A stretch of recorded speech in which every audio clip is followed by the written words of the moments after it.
I never been the motherfucking gang that you all down. Oof.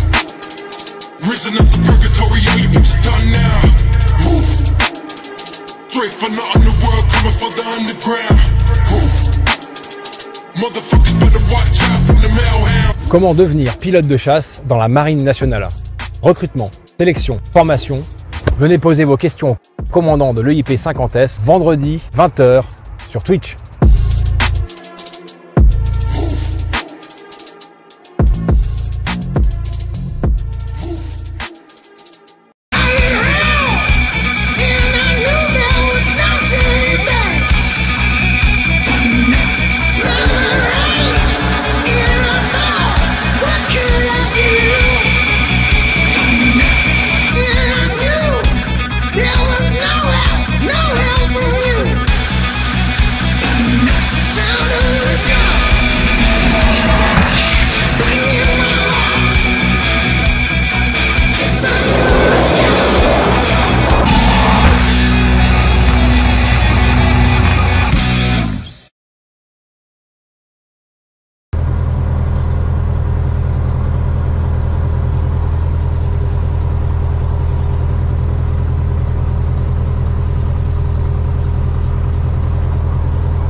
Et bonsoir à tous. Voilà, donc un petit peu de retard, mais c'était pour laisser passer les petites séquences introductives et vous remercier déjà d'être présent ce soir. Donc accompagné de Jingle. Salut Jingle. Salut Helmut, merci de l'invitation. Bah non, avec grand plaisir. Écoute, ça fait il y a 2 ans, on s'était déjà vu ensemble.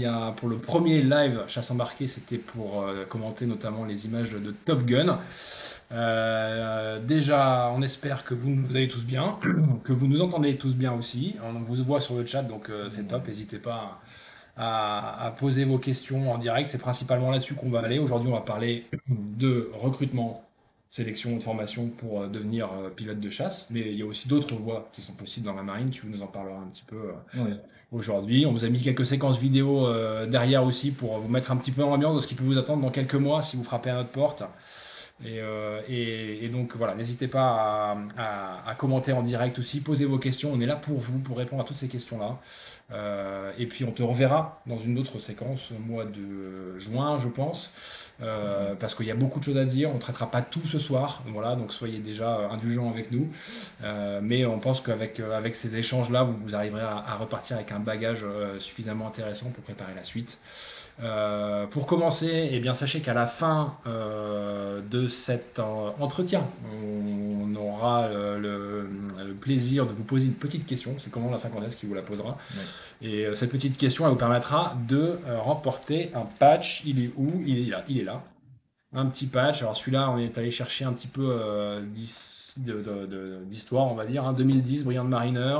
C'est un patch qui a volé au plafond opérationnel du Rafale. Mach 1.6 évidemment, et c'était à l'issue de l'éruption du volcan dont je tairai le nom, et s'il y en a qui veulent s'amuser à écrire le nom, ils peuvent. Donc c'est un volcan islandais, et donc ceux qui répondront à la bonne question remporteront, enfin celui qui répond à la bonne question, qui sera sélectionné, remportera ce patch qui donc a volé au-dessus du cercle polaire, au nord du cercle polaire. Donc plein d'atouts pour ce petit patch. Et les modalités pratiques, eh bien c'est simple, il faudra prendre la dernière vidéo chasse embarquée que vous avez vue ce soir sans doute sur Instagram notamment. Et donc sur Instagram, vous reprenez la vidéo, vous la postez en story et vous mettez la réponse dans les commentaires de cette vidéo. Tout ça, ça va vous être précisé. dans les commentaires avec notre petite équipe technique. Voilà, ça c'est pour les petites modalités pratiques. On va passer tout de suite aux questions pratiques. Donc déjà, on va peut-être commencer par te présenter parce qu'en fait, tout le monde te connaît pas forcément et pour aussi peut-être s'imprégner un peu de ton parcours pour voir un peu comment on peut transposer ça. Donc quand est-ce que tu es rentré à la marine, quel parcours, qu'est-ce que tu as fait, sur quel type d'avion tu as volé, qu'est-ce qui t'a marqué le plus. Ouais, donc là-dessus, je te laisse un petit peu la main libre. La parole est à toi. Super, merci Helmut. D'abord, je voudrais dire merci aussi à Angel qui, on ne voit pas sur la vidéo, mais c'est un peu notre monteur technique, c'est lui qui a fait la vidéo de présentation, qui est bien badass, donc félicitations à lui. J'espère que vous êtes tous contents et que ça vous a tous ramené sur la chaîne. Merci à vous également ce soir, parce que sans vous, en fait, cette chaîne ne vivrait pas. On voit les chiffres qui augmentent tous les jours, donc c'est grâce à vous, ça me donne envie de continuer d'en faire plus. Merci. Voilà. Maintenant, on va parler rapidement de moi pour me présenter et vous donner le contexte, comme dit Helmut. Donc, je suis rentré dans la marine en 2003 par la sélection Aviat, donc l'école navale. Et après tout le cursus de sélection interne Aviat, eh bien, j'ai été orienté sur avion à Salon de Provence, où j'ai fait du Tucano, tronc commun, puis ensuite la presse chasse, toujours sur Tucano. Et je suis parti aux États-Unis en 2009, Macaroni en 2010, arrivé directement sur Rafale. Et c'est là que je te croise, où j'arrive à l'Andivisio, tout jeune STC à l'époque, ça s'appelait STC, Ouais. donc section de transformation chasse. Ouais. Toi, tu étais déjà équipier sur Rafale à la 12F. À 12F, exactement, ouais. Voilà, jusqu'en 2015 à l'Andivisio. Ensuite, je pars 2 ans à l'ETR faire moniteur sur Rafale, à Saint-Dizier, Ok. pour former autant les pilotes de l'armée de l'air que les pilotes de la marine, mais également les étrangers. Mhm. Et je reviens en 2017 à l'Andivisio jusqu'en 2022, finalement. Donc je passe par la 17F, la 11F, la 12F. Également, je prends la tête de la STC, qui s'appelle maintenant le CNR, Centre de Navalisation. Centre de navalisation Rafale, Rafale. exactement. Ouais. Et ensuite, je pars à la 50S, où j'y suis depuis juillet 2022. C'est ça. D'accord. Bientôt 2 ans. Et voilà, et tu arrives au terme de ton mandat à la tête de la 50S. On ne parlera pas de la suite parce que c'est pas l'objet aujourd'hui et puis on va pas en dire plus ici. Mais voilà, un gros parcours très complet. T'as combien d'heures de vol sur Rafale au total là? J'arrive pas loin des 2000 heures de vol sur Rafale. Ça commence à être un bagage conséquent. Ouais. Qu'est-ce qui t'a peut-être un petit un moment dans ta carrière qui t'a marqué particulièrement? Alors c'est marrant parce que quand je préparais justement ce live ce soir, je me suis rappelé du vol qu'on avait fait ensemble, Tous les deux? tous les deux. Voilà, qu'est-ce qu'on a fait? Au-dessus, alors c'était un vol un peu particulier, hein. C'était dans une opération, c'était mes premières opérations pendant la Revanche 1, Ah oui. au-dessus de l'Irak. Et donc Helmut était mon leader et j'étais son équipier. Ouais. Ça faisait bien 4 heures qu'on tournait dans une météo pourrie et on devait ravitailler sur un tanker italien qui n'était pas à l'heure et qui nous a mis trois quarts d'heure de retard. Ouais. Et pendant ce temps-là, le pétrole descendait. Et je pense qu'on a tous les deux enquillé. Je me souviens de voir nos 2 avions arriver en même temps, chacun sur une aile du tanker Oui. italien, au ras des nuages, parce que pour le coup, il faisait pas très très beau, il s'était mis juste au-dessus de la couche. Et on enquille, mais juste au pétrole minimum. Et on avait le terrain de secours qui était pas très très praticable. Ouais, on non. n'avait pas trop envie d'y aller, Non. parce que c'était en Irak, et on enquille juste au pétrole minimum. Et, on continue à faire notre mission. Ouais, je me souviens. Chacun avait son rôle, toi Ouais. tu avais ton rôle de leader et tu me disais non mais tu vas voir tout va bien se passer, on va avoir notre tanker, alors que tu n'en avais finalement aucune idée. Voilà, tu as réussi à me mettre en confiance et moi tu m'as mis dans les meilleures conditions qui ont fait que j'ai réussi à cliquer dans le panier du premier coup. Et Bon, on n'avait aucune idée, mais on avait quand même un ETA sur un tanker, enfin un temps timing donné, donc on a fait confiance à tout le dispositif et ça s'est bien passé. Et c'est aussi ça la magie de la chasse embarquée et de la chasse de façon générale, c'est quand même s'insérer dans des gros dispositifs et puis au final, quand on planifie correctement, derrière on arrive à dérouler malgré les aléas. Et c'est vrai que ce vol, moi, il reste assez, je me souviens très bien avoir surfé les nuages là, derrière le tanker en espérant que ça turbule pas trop pour être présent au pétrole mini et puis après retourner sur le porte-avions. Puis après 4 heures de vol, on n'est plus trop aussi alerte qu'au début de la mission. Donc beau challenge. ouais. Bon, merci pour ce petit retour sur image, c'était vraiment vraiment sympa. Bon, je voyais, on va tout de suite parler dans le dur du vide parce que dans le dur du live, pardon, parce que sinon le temps passe. Donc, écoute, il y a déjà pas mal de questions qui tombent. peut-être qu'on va prendre celle-là là, de Loric 1210. Que conseillez-vous comme étude post-bac pour devenir pilote de chasse? Voilà. Sélection, qu'est-ce qu'on attend comme bagage de façon plus générale pour aujourd'hui frapper à la Ouais. porte de la marine et devenir pilote de chasse? C'est une excellente question. Souvent, justement, il y a pas mal de préjugés là-dessus, en se disant pilote peut-être de chasse, ou même simplement pilote tout court dans l'aéronaval, Mhm. c'est un métier compliqué, donc il faut faire des études. Au contraire, moi j'ai envie de dire, il y a effectivement votre savoir-être, vos capacités, votre maturité, mais il y a quelque chose qui est vos capacités psychotechniques, et ça, que vous ayez 18 ans ou 25 ans, finalement, ça changera pas. On pourra un peu les travailler, mais pas beaucoup. Et en fait, il faut venir dès le début. C'est-à-dire Mhm. que si le minimum, c'est le bac, eh ben, venez avec votre bac. Si vous avez confiance, si vous êtes bien préparé, on en reparlera un petit peu des attendus. Mais la marine offre cette possibilité de présenter 3 fois. Donc 3 fois, eh ben, autant y aller la première fois le plus tôt possible, si vous la sentez. Et puis c'est pas grave, si jamais la première fois ça le fait pas, continuez à travailler, faites un petit peu d'études derrière et revenez après. Mais surtout ne loupez pas cette première fois. Mhm. Euh, un bac, ça suffit, la nationalité française, et ça sert à rien d'avoir fait des études supérieures.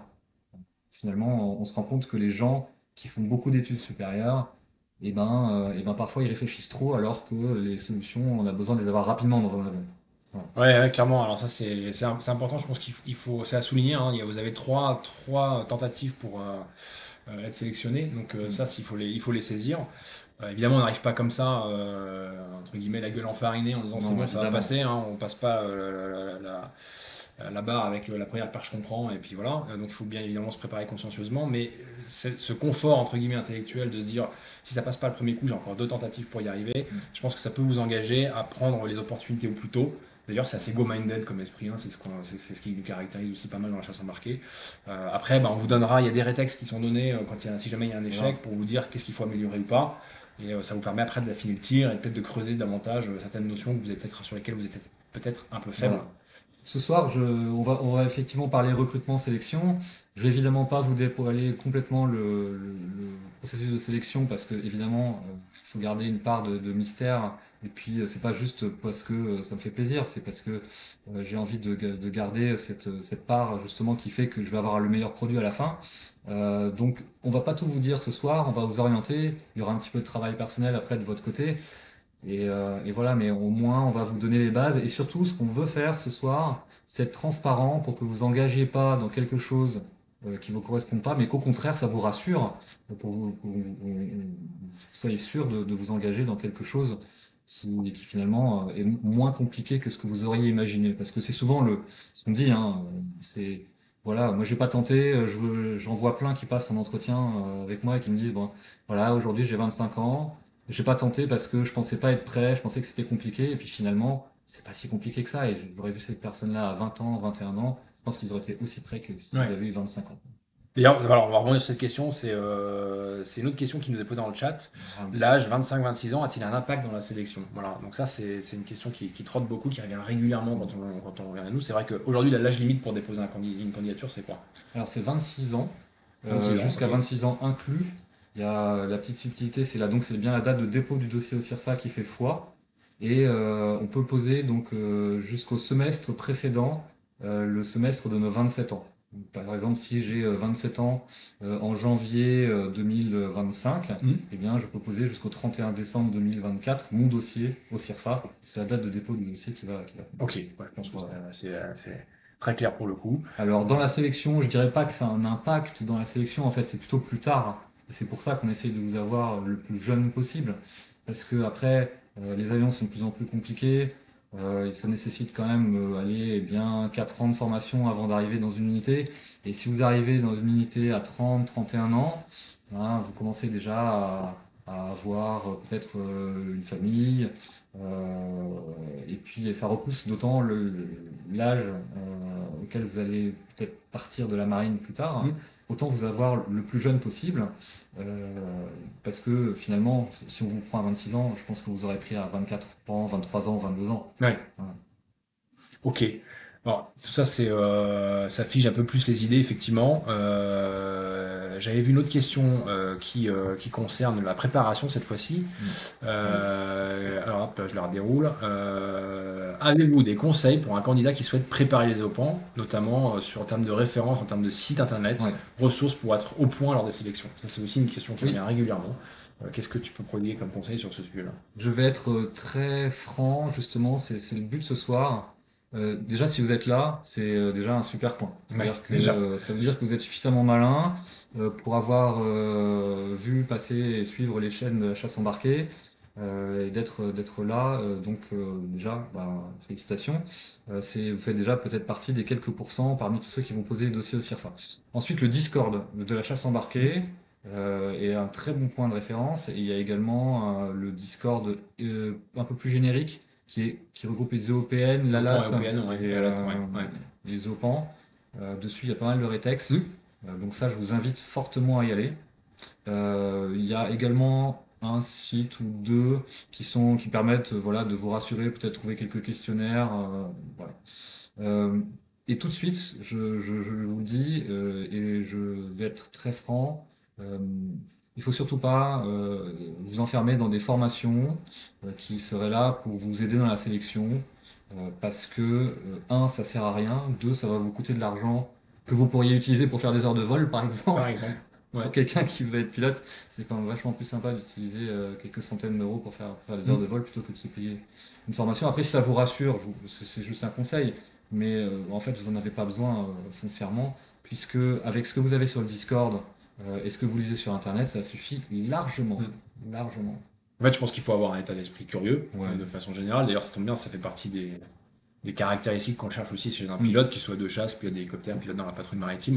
Donc, il faut développer cet esprit de curiosité. Donc là, vous allez chercher des informations sur l'aviation de façon générale. Voilà, parce Le meilleur site, en fait, c'est celui de la Marine nationale, Oui, initialement. Hein. C'est celui de la Marine. Vous avez à peu près tout. Vous avez les renseignements sur les unités, le fonctionnement, les différentes missions. Vous lisez le col bleu qui est en ligne. mm, Et rien que ça, déjà, ça vous permettra de vous ouvrir les chakras, vous abonner à quelques fils sur X ou sur Facebook ou sur Instagram. Et puis, vous avez la majorité des informations qui sont nécessaires pour la sélection. Un petit peu de curiosité personnelle et pas plus. globalement, tu veux dire aussi que tu poses des questions sur l'actualité de la marine quand il y a Ouais. des recrutements. Alors, sans Oui. spoiler comment se déroule un entretien de recrutement, mais globalement, enfin de recrutement, oui, de recrutement en l'occurrence, de sélection, toutes ces informations-là, en fait, tu vas toi aussi enfin, déjà, tu les Ouais. connais, parce que bon, la marine, on la connaît bien, mais il faut bien garder à l'esprit que vous rentrez, vous frappez à la porte des marins du ciel. Donc, effectivement, l'aviation, c'est une chose, mais vous, si vous êtes ici en ligne aujourd'hui, c'est qu'a priori, vous voulez opérer, si c'est pas depuis les bateaux, en tout cas, c'est depuis la mer, puisque tous nos avions ne décollent pas forcément d'un bateau. Mais pour autant, c'est une culture maritime, aéromaritime qu'il faut entretenir, et donc se tenir au fait de l'actualité de la Oui. marine et puis de l'aéronautique en général. Et puis moi, ça me permet de savoir également si vous êtes proactif, si vous êtes curieux si vous êtes dynamique, parce que c'est très facile d'apprendre des archives d'être persuadé qu'avec ça, ça suffira, mais on demande de rester toujours au courant de l'actualité. Après, j'ai pas besoin de discours philosophiques, Mm. mais au moins savoir ce qui se passe dans le monde, de montrer que vous êtes capable à la fois d'apprendre des choses, de lire des livres, mais de rester connecté au journal de tous les jours. Mm. Même ça peut être le Figaro, le Monde, n'importe quoi. Ouais. Voilà.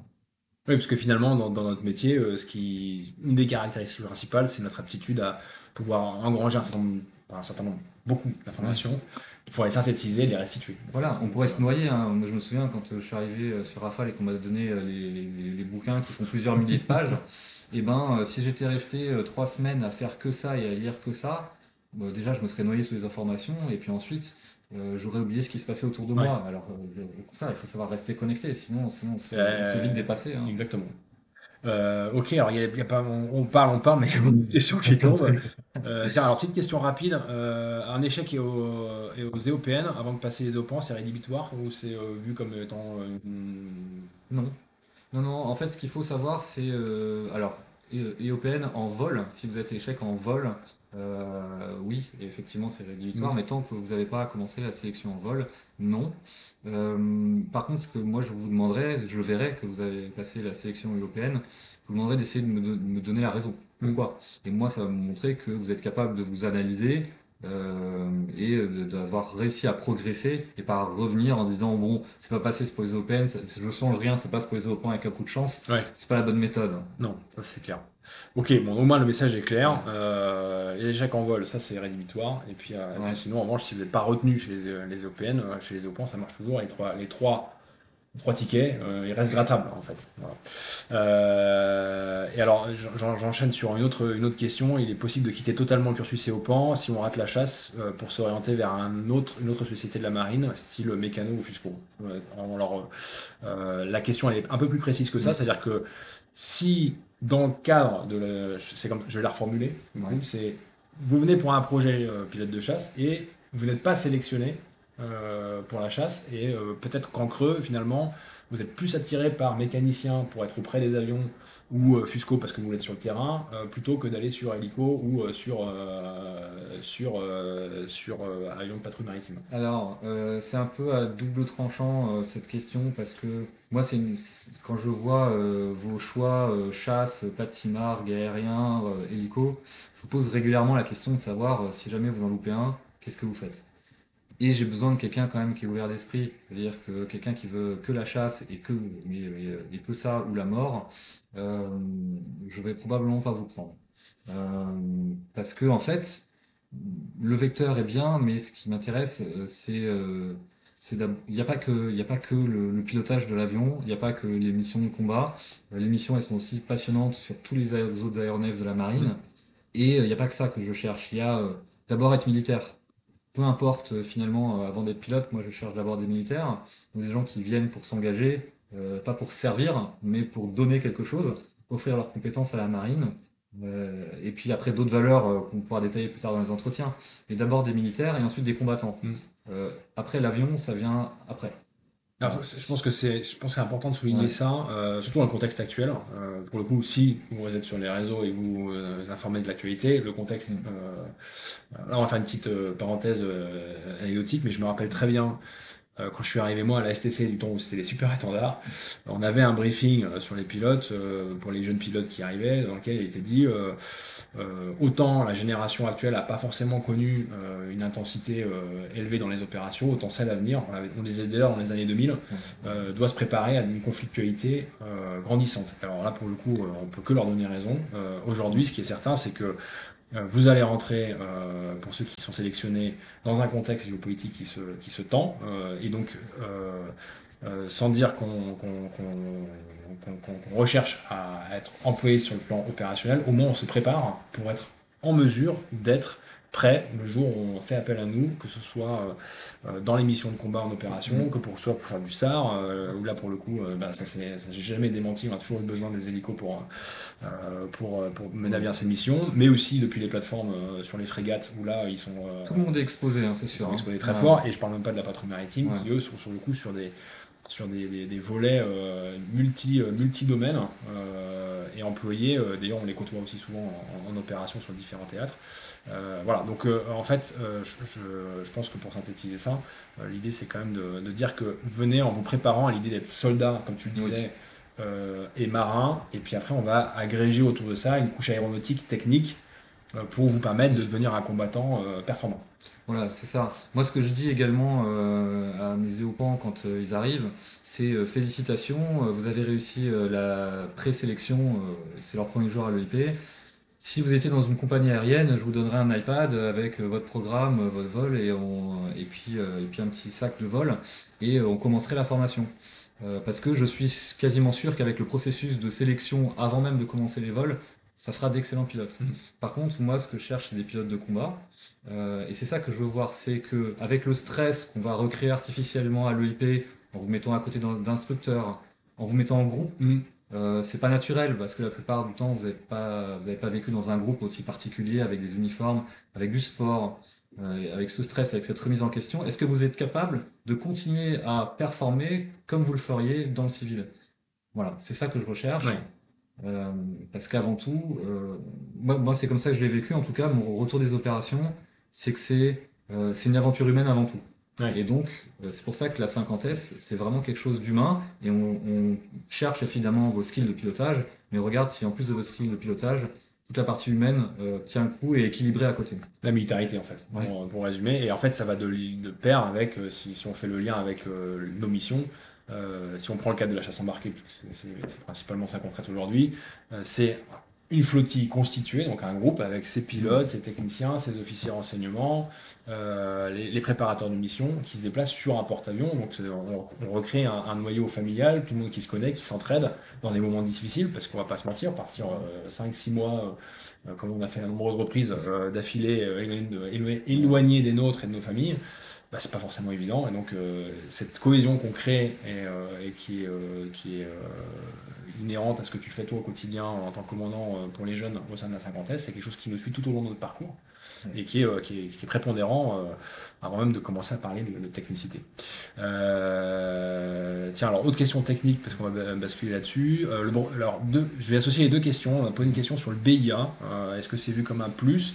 Et j'associe une autre question qui est est-ce qu'il y a un minimum d'heures de vol entre guillemets ou est-ce qu'il y a un forfait d'heures de vol qu'on recherche pour déjà dégrossir un peu avant l'arrivée? Donc deux questions en une que je te pose.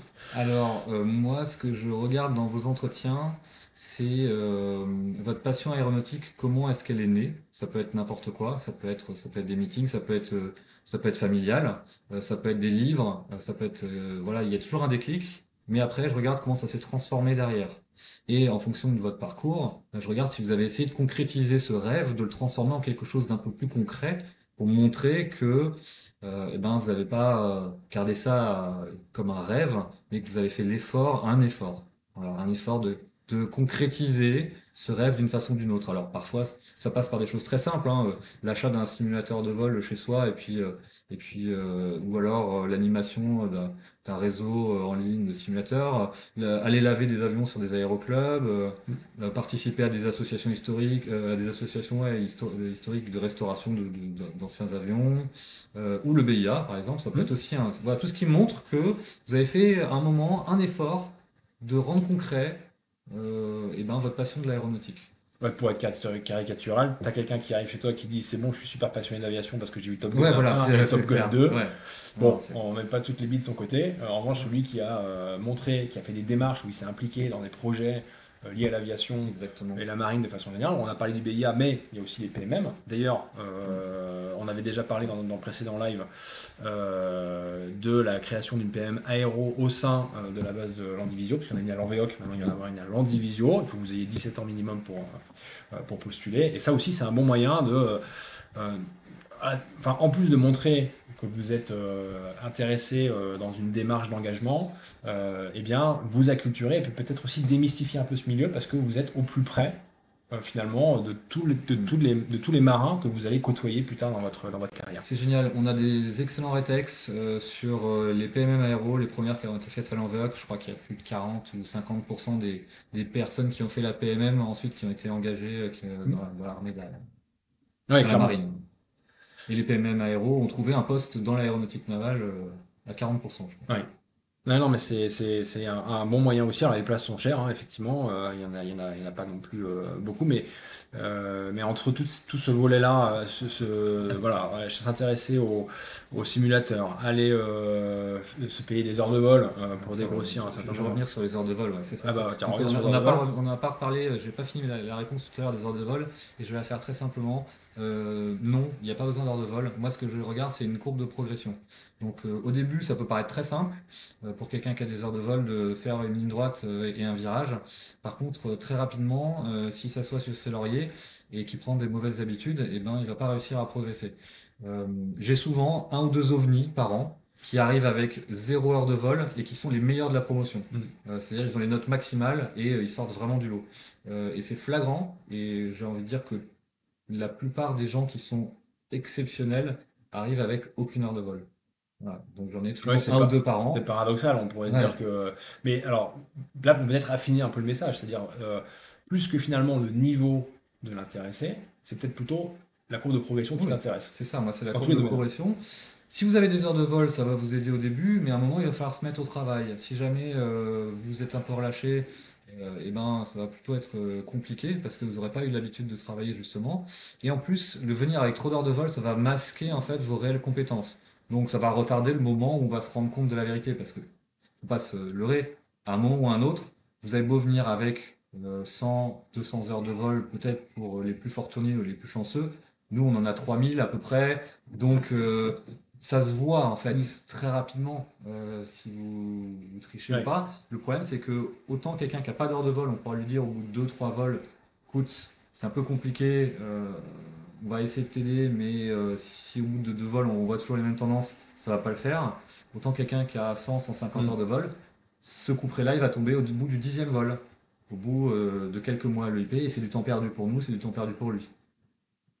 Exactement. Alors, dans ce même registre-là, donc les heures de vol, ça y est, on en a parlé. Alors, il y a une question un peu plus spécifique sur le planeur, Oui. mais je pense que c'est du même registre. En fait, ça montre votre détermination aussi à toucher Oui. du doigt Alors le moi, domaine aéronautique de façon générale. T'as des peu candidats importe, qui ont hein. du planeur Oui, oui, j'ai des candidats qui ont du planeur, j'ai des candidats qui ont de l'ULM, j'ai des candidats qui ont que du simulateur, j'ai des candidats qui ont rien du tout. J'en ai qui arrivent, comme je vois dans les questions, là, avec des CPL, même des ATPL théoriques. Peu importe le vecteur, j'ai envie de dire, ce qui importe, c'est la passion.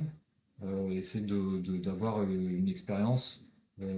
Voilà, si vous l'avez, c'est bien. Moi, personnellement, je suis monté dans des avions avant, bah, pour me rendre compte juste que j'étais pas malade, déjà. Parce que quand on veut en faire son métier, on se dit, voilà, pendant les 20 prochaines années, je veux faire pilote, mais je suis jamais monté dans un avion. C'est un peu paradoxal quand même. On a juste besoin Ouais. peut-être de se rendre compte qu'on n'est pas malade, si on a la chance. Après, c'est une histoire de moyens, c'est une histoire d'opportunité. Si vous êtes dans les îles et que ça coûte ultra cher, c'est très compliqué, je sais. Du coup, je vous en veux pas. Mais par contre, si vous habitez à côté d'un aéroclub, que vous n'avez pas de problème financier et que quand je vous demande ce que vous faites, vous me dites, ah, ben moi, je fais du vélo, je m'achète des vélos à 2 500 € tous les mois et je participe à des compétitions, je vais naturellement m'étonner et me dire, tiens, pour quelqu'un qui veut être pilote, pourquoi est-ce que tu t'es pas payé des heures de vol plutôt que de t'acheter des vélos à 2 500 €? Ça veut pas dire que pas que vous achetez des vélos de Non. 1500 €, c'est pas le message. Mais parce que faire du sport, pour le coup, c'est Ah aussi ouais. super important. Ouais. Mais en tout cas, en gros, ce qu'on cherche comme candidat, c'est le message qu'il faut que vous reteniez, c'est un équilibre dans le profil. Voilà. Quelqu'un qui est aussi bien à l'aise sur le plan physique que sur le plan psychotechnique, parce que finalement, on parle de simulateur, on parle de vol.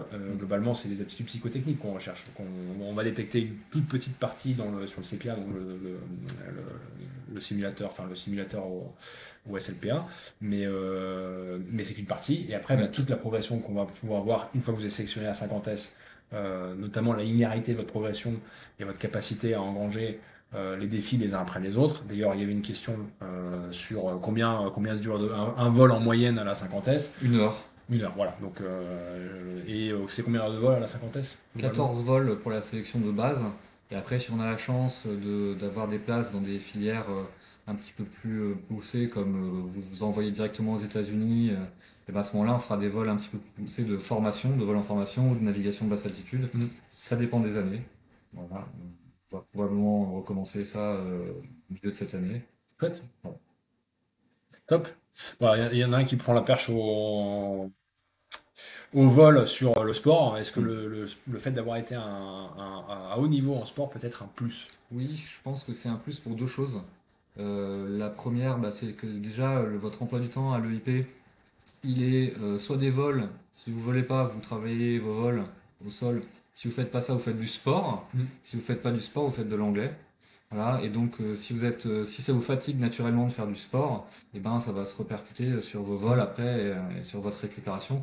Donc déjà, je pense que être sportif de base c'est bien. Sportif de haut niveau, puisque c'est la question. Oui, ça peut être un plus parce que il y a beaucoup de parallèles finalement entre notre métier et le métier de sportif de haut niveau. Tu l'as développé, toi t'étais sportif de haut niveau.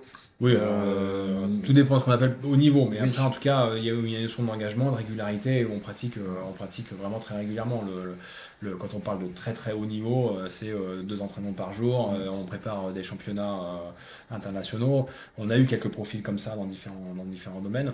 Après, on rebascule sur une autre problématique qui est combien de temps vous avez performé à ce niveau-là, et à quel âge du coup vous changez de projet. et est-ce que vous avez suffisamment d'énergie derrière pour vous réengager dans un processus qui est à nouveau exigeant, où il faut subir d'autres contraintes de sélection. Alors vous avez déjà peut-être un lourd J'ai également eu un échec historique. comme ça, hein. J'ai eu Ouais. quelqu'un qui est arrivé, qui était plongeur de haut niveau, et on s'est dit c'est génial à l'entretien. Et en fait, quand il est arrivé ici, il n'a pas du tout accroché à la remise en question et à ce qu'on lui demandait ici. Mm. Et il s'était imaginé complètement autre chose. Et pour le coup, il est parti avant même d'avoir commencé les vols, Mm. hein. Ouais, donc en fait, là-dessus, c'est sûr que ce qu'il faut retenir aussi, je pense, de tout ce qu'on on énumère comme entre guillemets conditions, qui ne sont pas évidemment des conditions exclusive, où c'est Mm. pas une checklist, faut recoller, Voilà. c'est bon, j'ai fait le BIA, c'est bon, j'ai pris une Mm. PMM, c'est bon, je suis en gros le profil idéal. C'est finalement avoir, s'être inscrit dans une démarche curieuse et engagée pour après s'inscrire dans un projet au sein de la marine avec un projet en tête. Et là, pour le coup, c'est un autre sujet, je pense qu'il faut aussi souligner ici, c'est que ne venez pas forcément avec bille en tête sur un projet particulier, entre guillemets, c'est ça ou rien. Non, parce que en fait, c'est un état d'esprit qu'on a tous, c'est que rien ne se passe comme prévu. Une mission, on va la préparer dans le maximum de détails qu'on peut, mais sans être non plus trop pointilleux, parce que sinon, on n'arrivera pas à tout retenir. Et en fait, peut-être au bout de 5 minutes de vol, tout va exploser et il va falloir se reconfigurer. Mm. Et c'est un peu ce qui va se passer donc, à court terme dans une mission, mais à moyen terme dans notre formation. On avait prévu d'être formé sur tel armement, et ben finalement on va partir en stage autre part et il va falloir se reconfigurer le vendredi pour le lundi. Et même de façon générale, on avait peut-être prévu de faire de l'avion, on ferait de l'hélico, ou même on avait prévu de faire pilote et puis finalement on est mécanicien. Et ça fait partie de l'état d'esprit, justement d'être capable de s'adapter comme ça, de façon très, un peu comme pas un caméléon, mais pas à ce point-là non plus, mais il faut être capable de rapidement se reconfigurer surtout. Parce que c'est ce qui va se passer dans ces trois domaines, à la fois à court terme, à moyen terme et à long terme, toute votre carrière. Et moi, c'est ce qui fait que je me suis engagé. Parce que si je m'étais engagé le premier jour en me disant, je sais exactement ce qui va se passer tous les jours des 25 ans ou 27 ans de carrière que je vais faire, ou même plus dans la marine, et ben finalement je l'aurais pas fait. Parce que moi, ce que je veux, justement, c'est ne pas savoir ce qui va se passer dans un an, ou dans 2 ans, ou même au bout de 5 minutes de vol. Ou même si on planifie toute Voilà. chaque étape de vol. Mais bon, après, effectivement, on est conditionné aussi pour pallier les imprévus. Et le goût de l'aventure un peu. Ouais, exactement. Alors peut-être qu'on va rentrer sur un domaine un peu plus technique. Alors il y en a qui insistent beaucoup avec leurs questions, donc on va peut-être les prendre. Il y en a une que je prends au vol sur la distinction entre les parcours et au pan et bordage. Donc ceux qui font l'école navale après une prépa et ceux qui rentrent directement sur une sélection post-bac. La sélection en vol pour ceux qui rentrent par l'école navale, en quoi elle diffère de celle qu'on prévoit pour les éopans? Alors, elle est en deux parties. Il y a d'abord une partie découverte du monde aéronautique, parce que c'est des profils qui sont après les classes prépa, qui sont rentrés à l'école navale, et parfois qui savent même pas quasiment que c'est possible encore pour eux d'être pilote. Donc, on leur fait découvrir cette possibilité-là. On les met dans des SR20, des avions, pas de voltige, mais plutôt d'aéroclub, pour leur faire découvrir le monde aéronautique. Et puis, pour ceux également qui veulent être pilotes dans la marine plus tard, euh, le fait d'avoir fait ces études longues et coûteuses en temps le soir fait qu'ils n'ont pas forcément eu la chance, eux, de se rendre dans des aéroclubs et ils arrivent avec zéro expérience et les mettre dans un avion au moins pour qu'ils soient sûrs que ça leur plaît pendant quelques heures de vol et qu'ils sont pas malades et que ça confirme bien leur projet. Voilà, on fait ça. Et ensuite, on les revoit 1 ou 2 années plus tard en sélection à vol sur CABIS. Et là, pour le coup, au lieu d'avoir 14 vols, ils en ont donc 7, 6 ou 7. Et c'est beaucoup plus rapide. Donc c'est à double tranchant, j'ai envie de dire. Oui, il y a moins de monde, un tout petit peu de moins de monde une fois qu'ils sont rentrés à l'école navale. Mais d'abord, il faut rentrer à l'école navale, ce qui est beaucoup plus difficile que de réussir une sélection au PAN. Et ensuite, à l'école navale, eh ben, il faut être capable en 7 vols d'assimiler quasiment le programme de 14. Ouais, N'oubliez pas qu'il y a une troisième filière, hein, les CEOPS, qui sont intermédiaires, bac plus 3. Si vous avez déjà fait des études supérieures et que vous avez le bac plus 3, vous avez également la possibilité, si vous avez raté le coche à la fois de l'école navale ou des sélections EOPAN, de rattraper ce profil-là et de finir aviat en faisant CEOPS. c'est bien de le souligner, effectivement, c'est une troisième voie, mais qui est finalement une déclinaison de la voie école navale, puisque finalement on arrive par, on chante la partie école navale sur la partie initiale et on vient rallier une promotion et puis derrière repasser par le système de sélection qui est normalement inhérent au bordage en fait. Oui, Et c'est après ça. derrière ils font Ouais. toute la partie sélection sur SR20 et puis après sur Cabis. Euh, Juste en termes de questions, donc le sujet du jour, pour qu'on reste dans la thématique, parce qu'il y a pas mal de sujets sur le T45, sur des sujets qui sont peut-être en dehors, enfin plus tard dans le cursus. Aujourd'hui, on parle bien de tout ce qui est recrutement, sélection, formation et principalement la 50S, tout ce qui est orientation après à l'issue Ouais. ou autre. Ça, on évoquera ça dans d'autres lives. Il y en aura d'autres, ne vous inquiétez pas. Donc gardez ces questions-là pour après. Donc ça, c'était, on vient de traiter la question sur la question sur les bordages. Qu'est-ce qu'on a vu Je d'intéressant regarde. Alors, si j'avais une question sur le sépia, tiens. Ouais. Beaucoup de légendes urbaines aussi sur ce simulateur. Oui. Qu'est-ce qu'il faut en retenir de ce truc? Moi, ce que j'en retiens, c'est que ça sert à rien de se préparer pour ce genre de choses. Parce que finalement, les qualités qu'on va rechercher chez vous, c'est des qualités qui s'améliorent très peu. La première, ça va être ce qu'on appelle la correction par rapport à une déviation. C'est-à-dire, on vous donne une valeur, vous devez la corriger, et puis surtout, vous devez donc cette valeur rester le plus proche de cette valeur. Vous ne devez pas, au contraire, rendre votre variation chaotique et rajouter et amplifier la déviation, mais vous devez être capable, au contraire, de l'amortir. Ça, c'est la première chose. En vol, ça se traduit par quoi? On vous donne une nouvelle altitude, vous allez vers une nouvelle altitude et vous êtes capable de vous approcher, de rester au plus proche de cette altitude et pas vous en éloigner et puis nous rendre malades dans l'avion. Voilà. Donc voilà, donc ça, c'est la première chose. La deuxième, c'est la division d'attention. Alors ça rapporte plein de noms, attention divisée, attention partagée. Vous êtes capable de faire plein de choses à la fois. En fait, c'est pas plein de choses à la fois, c'est passer d'une chose à une autre rapidement et vous êtes capable de basculer d'une tâche de fond à une tâche active régulièrement et activement sans oublier le processus. Voilà. Donc ça, c'est la deuxième chose. Et la troisième, eh ben, ça va être la gestion des priorités.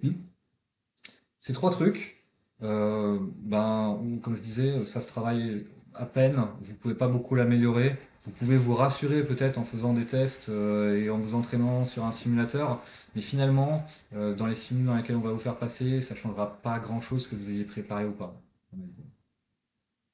D'accord. Bon, bah, donc, au moins, ça mérite de figer aussi Ouais. un certain nombre Après, de. il y a d'autres choses, hein. Il y a la vision dans l'espace, Ouais. il y a le calcul Bah, du coup, il y mental. a une question sur Ouais. les tests psychotechniques. Est-ce que là-dessus, on peut peut-être donner quelques éléments techniques Oui. là en réponse? Oui. Alors c'est très révélateur. C'est marrant, j'ai passé ça pareil sans préparation. C'est des suites logiques, c'est des cubes dans l'espace, c'est des calculs mentaux principalement.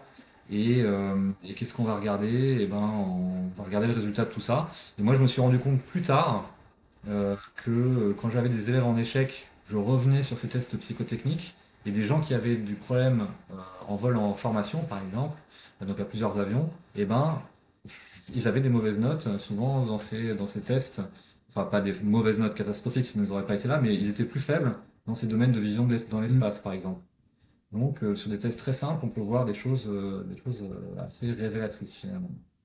Bon, donc il y a pas. Non. Souvent, les gens s'imaginent Ouais. qu'il y a une grille avec des notes, il y a un classement qui est issu de ces tests psychotechniques. C'est plus un go-no-go en fait, ces tests psychotechniques. C'est de dire, ok, il est dans les purs de ce qu'on attend, et puis après derrière, on va voir comment les autres modules se passent. Oui, oui, principalement. Alors, parfois, vous êtes tous tellement bons que ça en devient le critère de sélection finale. C'est-à-dire que quand j'ai des dossiers excellents et que il me reste trois personnes, et ben c'est ça qui va faire la différence. Quelqu'un qui a été plutôt moyen au simulateur et quelqu'un qui va être excellent, et ben de base, je vais quand même faire confiance au système et je vais me dire que le simulateur a raison sur le potentiel futur. Ouais.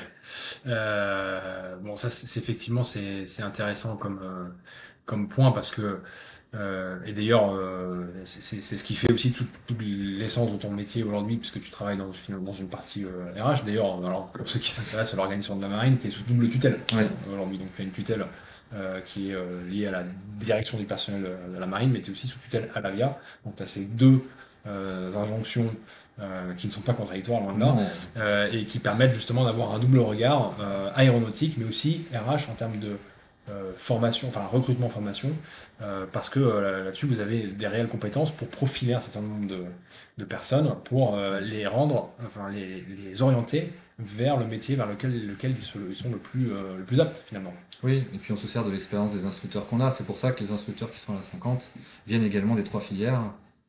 Comme ça, on a leur vision également. C'est des gens qui sont allés dans les unités et puis ils sont capables de nous dire est-ce que plus tard j'aimerais travailler avec ce profil. Parfois, ça se fait en entreprise de mettre en condition dans des groupes de travail réels les futurs candidats. Ben, c'est un petit peu ce qui se fait à la 50. Moi, des fois, je prends les instructeurs et je leur dis bon, lui, il veut faire de la patrouille maritime plus tard. Est-ce que tu le vois dans ton cockpit dans quelques années ou pas? Oui, en fait, c'est ça qui est très difficile pour se projeter sur des individus, c'est de savoir quel est le pronostic finalement, quel est le potentiel de cette personne, avec finalement peu de vols, parce que globalement, voilà, on compte le nombre de vols sur, c'est une dizaine de vols, un peu plus, mais globalement, avec aussi peu de matière, vous arrivez à tisser une toile en imaginant ce que va devenir cette personne plus tard, par son comportement, par ses qualités techniques aéronautiques.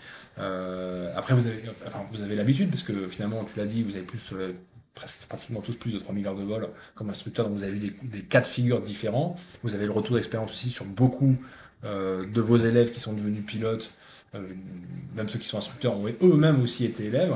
Donc c'est cette boucle vertueuse, finalement, elle permet aussi d'affiner un peu votre regard et de sélectionner et former avec beaucoup de précision les futurs pilotes de chasse, pilotes d'hélico et pilotes de patrouille maritime.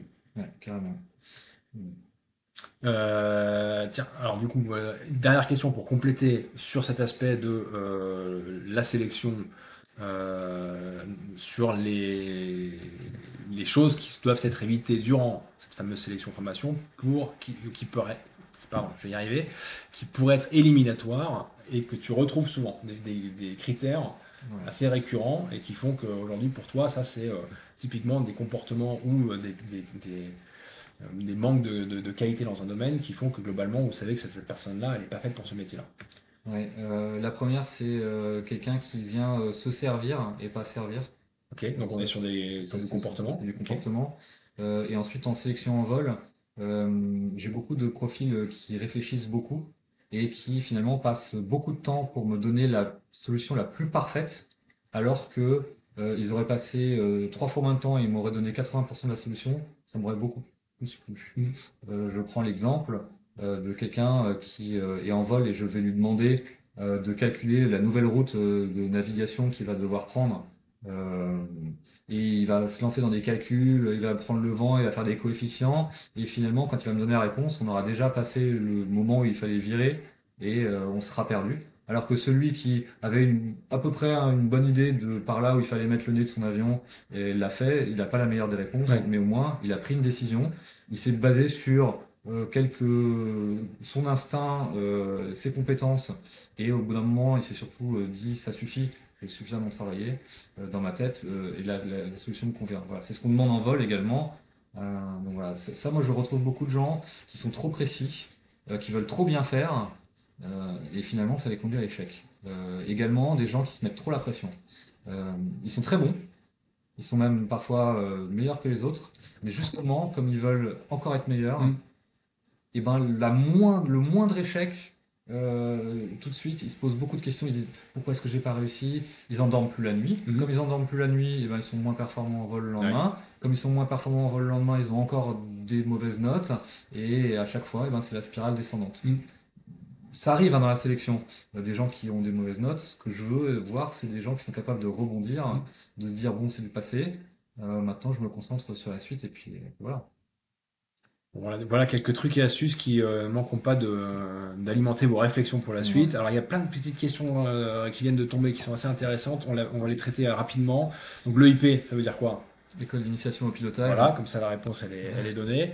Il y a une question que je prends au vol sur pourquoi il n'y a plus de femmes en chasse. Et bien alors en fait donc du coup en fait il y en a une actuellement. Donc voilà, et en fait la question plutôt c'est est-ce que c'est ouvert aux femmes? Oui, alors et j'ai refait les stats régulièrement récemment là. Dans la promotion qui est en ce moment qui est en sélection, j'ai 2 personnels féminins sur 11 et quand j'ai regardé le pourcentage de féminisation de la marine, c'est 16% actuellement. Donc en fait, la spécialité aéro est exactement féminisée comme tout le reste des spécialités de la marine. Donc oui. Donc on est finalement, alors après, voilà, effectivement, aujourd'hui, alors on parle, il n'y a pas de femme pilote de chasse sur Rafale, pour autant, elle est pas loin de mettre les pieds dans le cockpit là, dans les prochaines semaines, et d'autres arrivent derrière avec la motivation. Voilà, après, je pense que là-dessus, ça doit permettre d'en rassurer plus d'une pour dire que les portes vous sont grandes ouvertes, les critères de sélection restent les mêmes pour tout le monde, Oui, euh, voilà, il n'y a et, absolument aucune en fait, différence, c'est sûr, hein. voilà, et donc s'il y a aussi peu de filles en sélection, finalement je pense que c'est constitutif aussi peut-être d'un métier qui est particulier, Oui.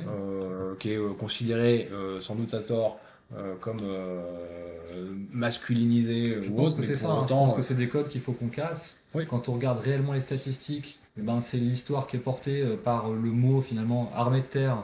Il n'y a que 10% de Mhm. féminisation de l'armée de terre parce qu'on s'imagine que dans les films qu'on voit ou dans toutes les images qu'on se représente, l'armée de terre c'est un gros musclé avec un fusil. Voilà. La marine 16% et l'armée de l'air 24%. Et 24% finalement c'est également le taux de féminisation des ingénieurs par exemple en Oui, France. oui, oui, voilà. Donc typiquement il y a des filières Donc, finalement. C'est une filière qui est je pense que c'est traditionnellement l'histoire, c'est quelque chose qu'il faut qu'on décolle maintenant de ces idées reçues et que c'est une filière qui est aussi ouverte aussi bien aux femmes qu'aux hommes et il y a autant de potentiel de réussite dans les deux cas. Bon, vous voulez pas cracher sur un métier non plus, hein, parce que Non, le marin a aussi, carrément, on en est. c'est légendes urbaines où Ouais. on est connu pour passer notre temps à l'escale, et alors que c'est C'est faux. franchement le cas, on passe beaucoup de notre temps en mer. Blague à part, il y a une question qui a attiré mon attention là. Est-ce que tu peux nous décrire la journée type d'un élève à la cinquantaine, Oui. du matin, du réveil, au moment où ça sonne, jusqu'au coucher? À quoi ça ressemble? Alors, il est en chambre de 4 généralement, il se réveille, il fait son lit, il va manger. Une fois qu'il a fait son petit déjeuner, il marche au pas jusqu'à l'EIP, donc il a bien une dizaine de minutes de marche. Et ensuite, il regarde si le vol sur lequel il avait été prévu est toujours d'actualité. S'il est toujours d'actualité, ben, ça tombe bien, il a déjà préparé, il va briefer son vol. On briefe le vol 1 heure avant le vol, Mhm. Une heure avant? pendant une demi-heure. Et ensuite, pendant la deuxième demi-heure, eh bien, on s'équipe, on se change, on va signer les ordres et puis on va mettre en route l'avion. Voilà. Et ensuite, une fois qu'il a volé pendant cette heure-là, généralement, débriefing qui peut durer de 10 minutes à 1 heure si c'est vraiment compliqué. Dans la plupart du temps, c'est un quart d'heure, 20 minutes de débriefing. Et ensuite, l'après-midi, soit il travaille son vol suivant du lendemain, soit il va faire du sport, soit il y a des cours d'anglais. Voilà, principalement, c'est ça. On arrive à occuper les journées. Oui, on occupe bien les journées. Donc il faut se dire que euh, le sport, c'est facilement, allez, je dirais facilement 3 4 séances de sport par semaine, hein, Mm. et voilà, c'est de la course à pied, c'est une bonne heure de sport ou du renforcement de la méthode naturelle, du crossfit, ce genre de choses. Les cours d'anglais, Ouais. et puis sinon, le reste, c'est échanger avec les autres aussi parce que vous avez une salle de classe dans laquelle vous vous trouvez tous. C'est un peu votre mini bateau. Et quand on dit quelque chose à quelqu'un, on a envie que l'information se passe à tout le monde. Et donc, quand vous rentrez de vol, généralement, vous passez l'information de ce qui s'est passé à vos camarades pour que eux derrière, eh ben, ils se fassent pas surprendre. Donc ça, c'est un point super important. C'est-à-dire que si vous la jouez perso, en fait, Ouais, c'est pire. vous Ouais. avez moins de chances d'arriver au bout du cursus parce que finalement, c'est d'abord l'esprit de promotion qui va de toute façon vous permettre d'arriver au bout et vous n'avez aucun intérêt à vous tirer dans les pattes et à Non. garder les infos pour vous parce que de toute façon, c'est ce qu'on cherche justement à éviter. Et on cherche à la cinquantaine à vous forger au fameux esprit d'équipage qu'on a dans la marine parce que c'est bien quelque chose dont on a conscience aussi quand on est pilote de chasse alors qu'on est tout seul dans le cockpit. C'est bien parce qu'on est ensemble qu'on réussit une mission. Oui, Après, il faut avoir l'esprit de compétition, c'est sûr, mais en fait, c'est l'esprit de compétition envers soi-même. C'est essayer de se pousser soi-même dans ses retranchements pour être le meilleur, mais le meilleur par rapport à la personne que vous étiez hier, mais pas par rapport à votre camarade qui est à côté. Parce qu'au final, on part tous en mission ensemble à la fin et on a besoin de compter les uns sur les autres. Moi, mon équipier, j'ai pas envie de passer le vol à le regarder. hmm, Je suis concentré sur ma mission et lui, il a son travail. Donc, je lui fais intégralement confiance. Et exactement. lui, il a confiance en moi aussi, les yeux fermés. Bon, bah, donc ça c'est dit, on a les idées claires là-dessus. Je regarde un Là, ça peu. commence à devenir un peu technique sur un certain nombre de Ouais, bon. sujets. Alors, possible de devenir pilote dans l'aéronaval en passant par le double diplôme ENSTA Paris, école navale. La réponse est oui. Après, c'est la Mm. question de la limite d'âge, mais de toute façon, elle est levée du fait que vous pouvez entrer dans la marine, donc du coup, vous pouvez prétendre en sélection aéro. Donc ça, il y a pas de sujet là-dessus, donc soyez rassurés. Êtes-vous plus indulgent vis-à-vis d'un candidat de présentant pour la troisième fois et moins avec La un première candidat fois? la première fois pardon et moins avec un candidat se présentant pour la troisième fois. Tiens, ça, c'est Euh, intéressant ça. Ouais, non, pas particulièrement, j'ai envie de dire, ça change pas. Quelqu'un qui se présente pour la première fois, bah c'est bien, c'est une copie vierge, donc moi j'ai pas d'a priori. Quelqu'un qui se présente pour la troisième fois, je vais regarder pourquoi est-ce qu'il a été éliminé Mm. les fois Ouais. précédentes et je vais regarder s'il a changé quelque chose. Mm. S'il a progressé et qu'il a le niveau requis, je l'enverrai. Je vais pas faire plus ou moins, je vais pas le prendre en pitié en me disant ah, c'est la troisième fois, je vais le prendre. Non, non, je vais regarder quelle est sa progression. Euh, et je vais également et ça c'est la psy qui va beaucoup travailler là-dessus, Ouais. qui va regarder et qui va lui dire bon, alors là c'est la troisième fois que vous vous présentez. Est-ce que à chaque fois dans votre carrière, il va falloir vous montrer les choses 3 fois pour que vous réussissiez? Sachant que ben, nous, quand on a été qualifié à l'appontage, on l'avait jamais vu avant et il fallait réussir du premier coup. Exactement. Et on est tout seul dans l'avion Voilà. et Dieu sait que C'est le c'est un meilleur exemple. exercice qui est quand même très particulier. Alors, il y avait des petites questions. Tiens, si je voulais quand même faire un petit chapitre sur. Parce qu'il y a Enzo qui posait régulièrement une question, le fighting spirit. Et une autre personne qui posait une question, j'ai oublié le nom, sur la gestion du stress et des émotions de façon générale. Voilà. Donc, Mm. comment est-ce qu'on définirait, nous, le fighting spirit? On a des belles images pour commenter ça là, en live. C'est quoi? Parce que forcément, c'est quelque chose qu'on va chercher à déceler aussi chez nous, Ouais. même si on l'appelle pas comme ça, mais globalement, on a compris l'idée. Oui. C'est le combattant, donc on cherche à trouver des profils qui sont combatifs dans l'adversité. Comment tu définirais ça, toi, de ton côté?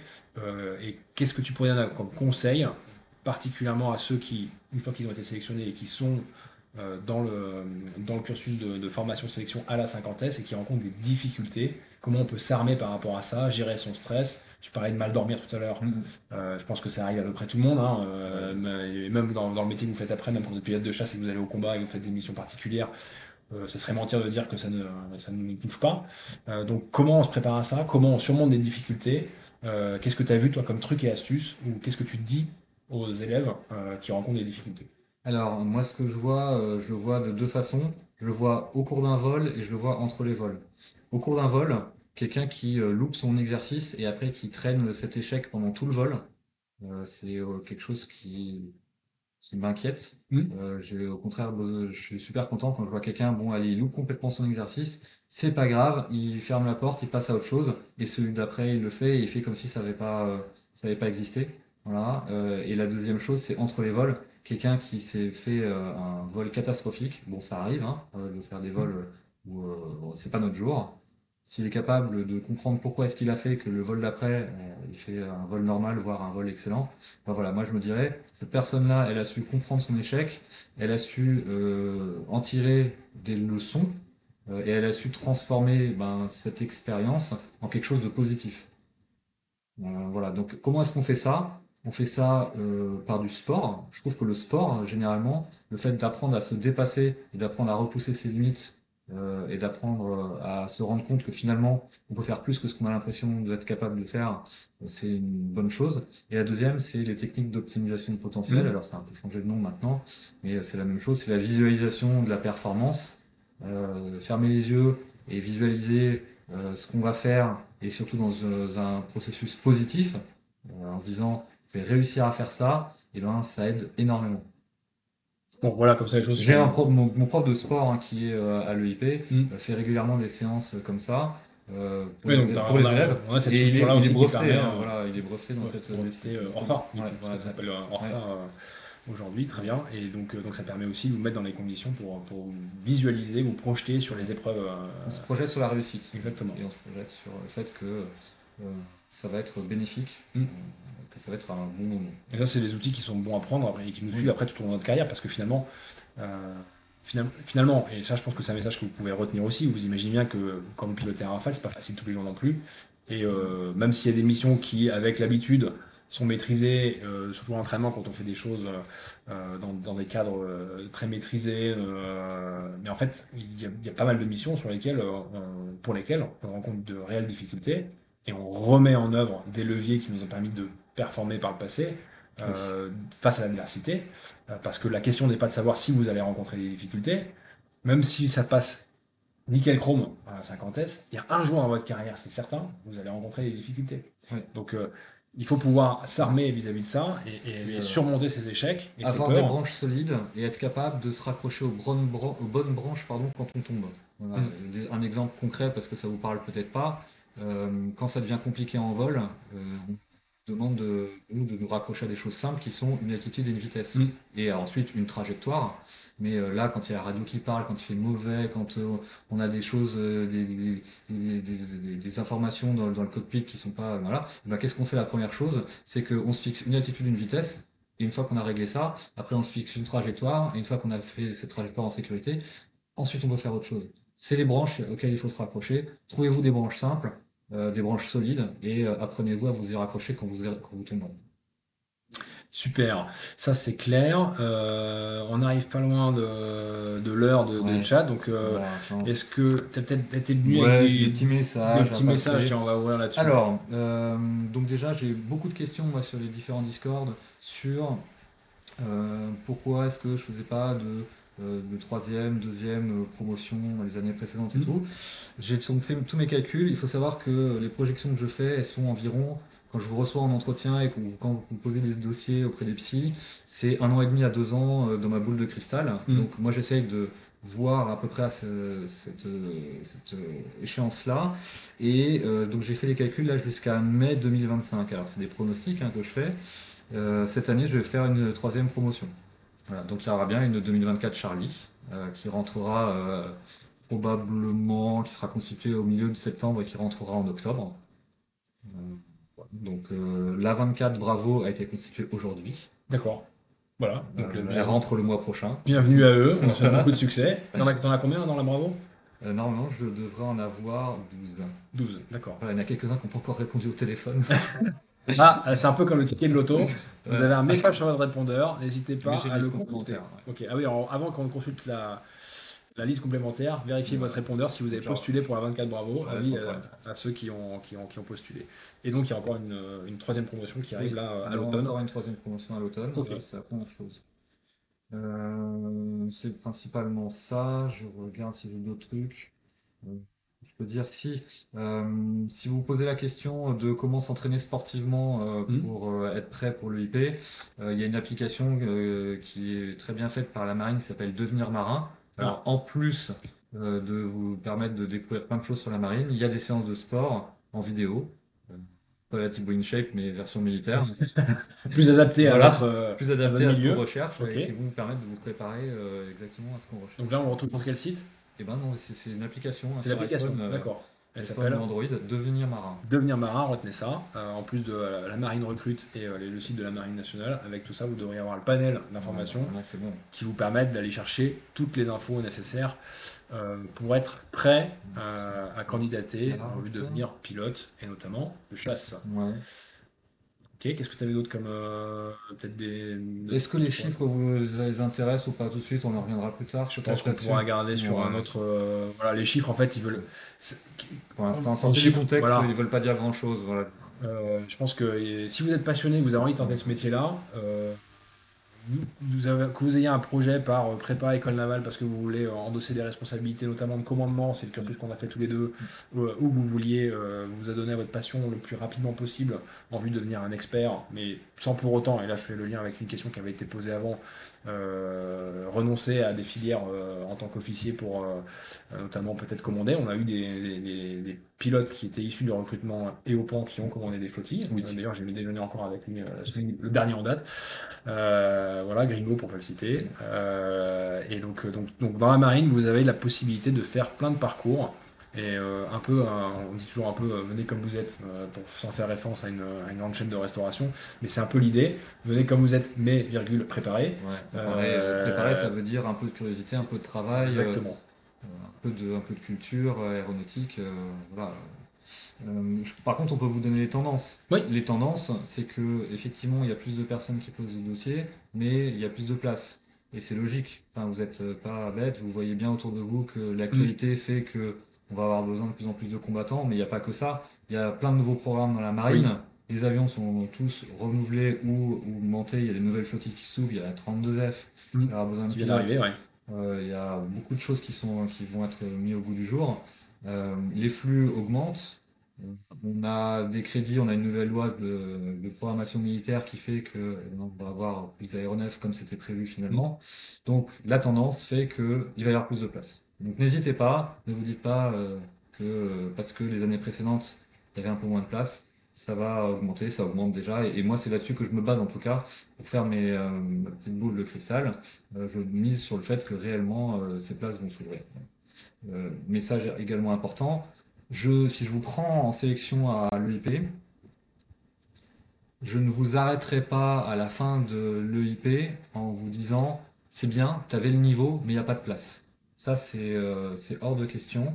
Si vous avez le niveau et que vous avez fini la sélection en vol, je vous trouverai une place, quitte à vous faire peut-être attendre. Ça, c'est le contre-deal enfin, l'autre phase de la pièce, c'est que je vous demanderai peut-être d'attendre quelques mois avant d'avoir une place en école. Par contre, si vous avez le niveau, je vous garde. Donc c'est comme ça que j'ai construit en fait mes flux. Si je vous prends pas, c'est que vous n'avez pas le niveau. Si je vous garde, il n'y a pas d'histoire de place. Donc, je vous trouverai une formation en école adaptée à votre profil. Bon, je pense que c'est une bonne façon de conclure parce qu'il est déjà l'heure passée avec vous. On a eu grand plaisir à voir toutes les questions tomber. Alors, il y aura beaucoup de frustration parce qu'on n'a pas pu traiter toutes les questions. Rassurez-vous, Jingle reviendra pas tout de suite, mais d'ici le printemps, on va se refixer un moment avec vous. Venez sur le Discord, hein, sinon le Exactement. Discord Chasse embarqué, le Discord EOPAN également. Alors, je suis un peu désolé, j'ai 250 messages en attente, mais de temps en temps, quand je m'ennuie, je vais sur mon ordinateur, j'essaie d'y répondre. Et puis t'es pas le seul sur le Discord, Voilà, on est il y en là a aussi. plein, je vois des gens qui sont. Alors, quand je suis sur le Discord, je voyais déjà des gens qui savaient combien il y aurait de place pour la Bravo 24, quand est-ce que se passe la commission. Donc, il y a des espions partout.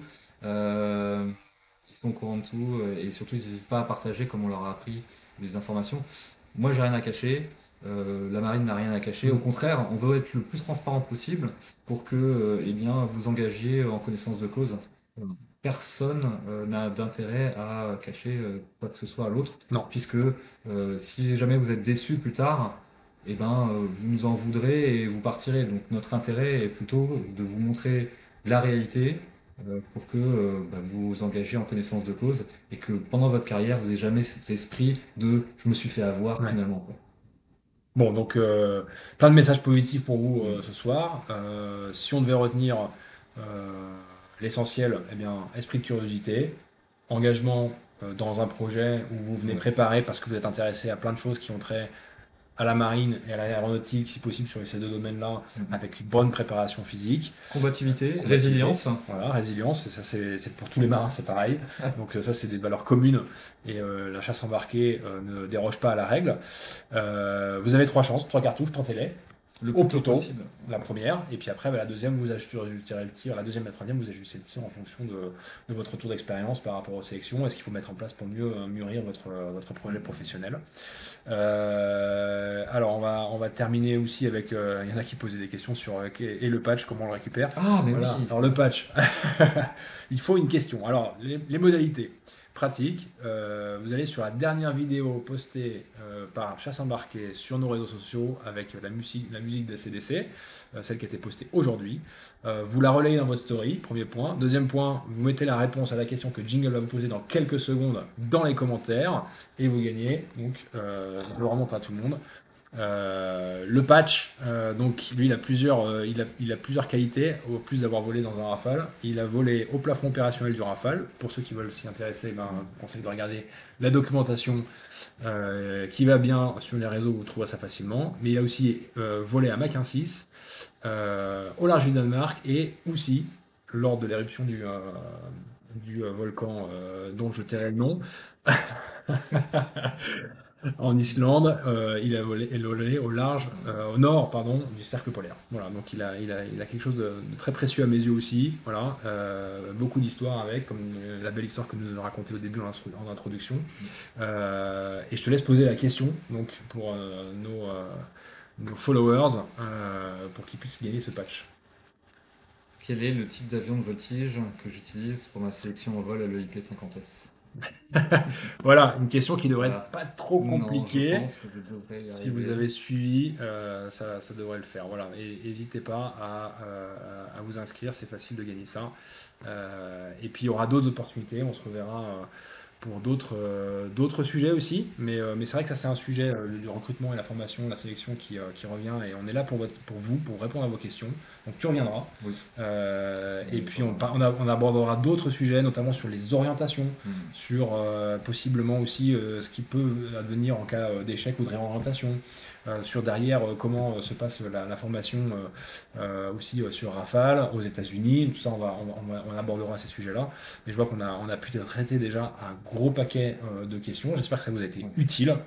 Et donc, alors il y en a qui n'ont pas compris la question. Et c'est quoi la question? J'ai pas entendu. On va la répéter. Et peut-être que l'équipe technique. Alors, on rappelle effectivement qu'il faut poster la question en répondant, en repostant. En repostant sur donc vous avez l'Instagram qui est affiché sur le chat, vous repostez la story et vous mettez la réponse dans les commentaires de la vidéo sur Instagram. Et la question est quel est l'avion de voltige que j'utilise pour ma sélection en vol à l'EIP 50S? Allez, donc, et vous répondez bien dans le commentaire du réel sur Insta. Voilà, avec ça on a tout dit. On a passé une super soirée avec vous. En tout cas, moi j'étais super content déjà de repasser un petit moment avec toi pour avoir déjà vécu plein de choses sur le plan opérationnel ensemble, c'est top. Je pense que vous repartez avec plein de réponses à plein de questions. Il y en aura encore d'autres. J'espère avec plein de questions également dans la tête. Et puis on vous retrouve très vite. Prenez soin de vous, suivez notre actualité parce qu'on aura d'autres communications au fil de l'eau. Et j'espère que ces belles images que vous avez suivies en même temps là, vous donner un peu plus de concret dans votre projet parce que ça c'est quelque chose qui peut vous tendre les bras dans quelques semaines, quelques mois si vous frappez à la porte de la marine pour embrasser une carrière de pilote. Voilà, ce que vous voyez en image, effectivement, au bout de 14 vols, eh ben, c'est ce que vous allez faire. C'est De dingue, 14 vols à l'EIP, vous êtes capable de faire un enchaînement de voltige, et ensuite on enchaîne sur, pour les plus chanceux, du vol en formation. Ça fait rêver quand même, hein. Ah ouais, je te cache pas que ça me replonge dans les premiers moments de formation, étagement, retrait, écartement. Ouais. On en bouffait et on suait corps et bien dans les cockpits avec le regard de l'instructeur bienveillant qui nous aidait à corriger notre tir. Mais là, ne serait-ce qu'arriver à ce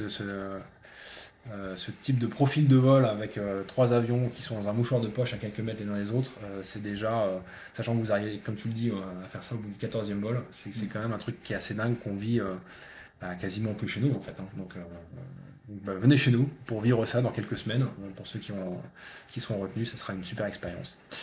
Voilà. Et un petit dernier mot et on s'arrête là-dessus, peut-être sur un petit message pour ce soir pour clôturer.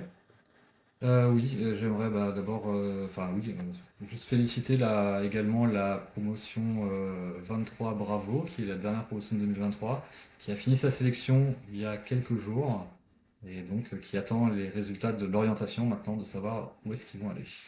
Bon, top. Voilà, félicitations à eux, ils ont fait un beau patch, ils vont probablement le poster sur les réseaux sociaux également. N'hésitez pas à aller le voir et à le commander pour leur faire plaisir. Ça leur permettra de se payer une machine à café.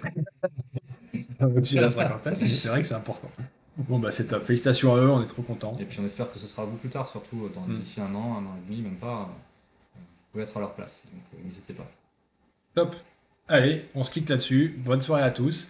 Et puis à très bientôt sur nos réseaux et en vrai, très prochainement. Oui.